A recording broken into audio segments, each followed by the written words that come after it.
আসসালামু আলাইকুম। আজকে আমি চলে আসলাম আমাদের কুমড়া গাছের কাছে। এই গাছটা আমার বাবা লাগিয়েছে। অনেক জায়গা নিয়ে এই গাছটা আছে। মাশাআল্লাহ অনেক অনেক কুমড়া ধরেছে আর শাকও সবাই খেয়েছে, আমাদের বাড়ির সবাইকে দিয়ে খেয়েছে।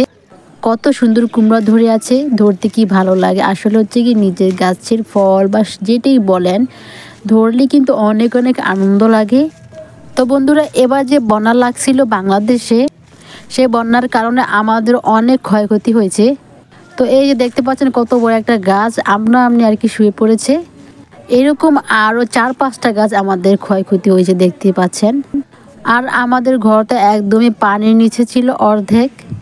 তো দোয়া করি আল্লাহর জন্য আর কোনো দিনও এই বন্যা না দেখায়। আর এদিক দিয়ে হচ্ছে আজকে কুমড়ার শাক রান্না করবে। কুমড়া শাক কিন্তু ভাজি করে খেতে ভালো লাগে না, নিরামিষ খেতে ভালো লাগে, আলু দিয়ে অনেক অনেক ভালো লাগে। আর হচ্ছে কি মাছের মাথা দিয়ে রান্না করলেও অনেক ভালো লাগে।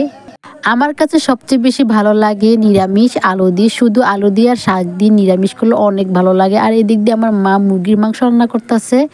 সব তরকারির সাথে আলু না দিলেই যেন ভালো লাগে না। আমরা হচ্ছে কি সবসময় চেষ্টা করি তরকারিতে আলু দেওয়ার জন্য।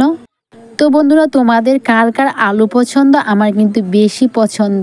আর এদিক দিয়ে হচ্ছে আলু শাক নিরামিষ রান্না চড়াই দিছে, দেখতে পাচ্ছেন অর্ধেক হয়েও গেছে। কুমড়া শাকের এই যে এই ডগাগুলা দেখতেছেন না, এই ডগাগুলা খেতে কিন্তু অনেক ভালো লাগে।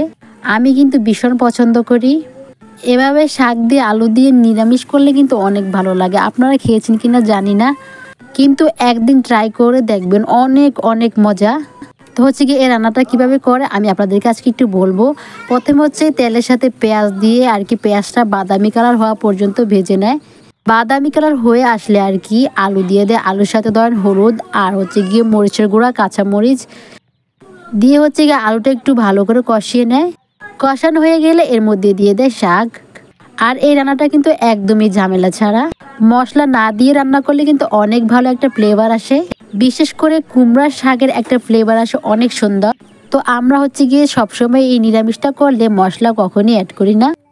আর এ হচ্ছে এই একজন ধুলায় বসলেই ওনাকে ধুলিয়ে দিতে হবে, ধুলিয়ে না দিলে এই এলাকাতেই থাকতে দিবে না, এরকম অবস্থা হয়ে যায়। আর হচ্ছে গিয়ে দোলনা খেতে খেতে একদমই পেটে খিদা লেগে গেছে, সেই জন্য নানুর পিছে পিছে প্লেট নিয়ে দৌড়াচ্ছে। আর এদিক দিয়ে হচ্ছে মুরগির জন্য বিটার বসে আনছে, আর আমি দেখতেছি কীরকম হয়েছে। আর গরমে কিন্তু একদমই গলাটা শুকিয়ে গেছে, সেজন্য এখন এক বাটি নিয়ে বসলাম দধি। আসল হচ্ছে কি দধিটা যে এত এত মজা হয়েছে, অনেক ভালো লাগছে। তার চেয়ে বেশি ভালো লেগেছে এই দধির এই বাটিটা, দেখতে পাচ্ছেন কত সুন্দর। আমার কিন্তু বাটিটা অনেক অনেক পছন্দ হয়েছে। তো বন্ধুরা, কার কার এই বাটিটা পছন্দ হয়েছে অবশ্যই কমেন্টে জানাবেন।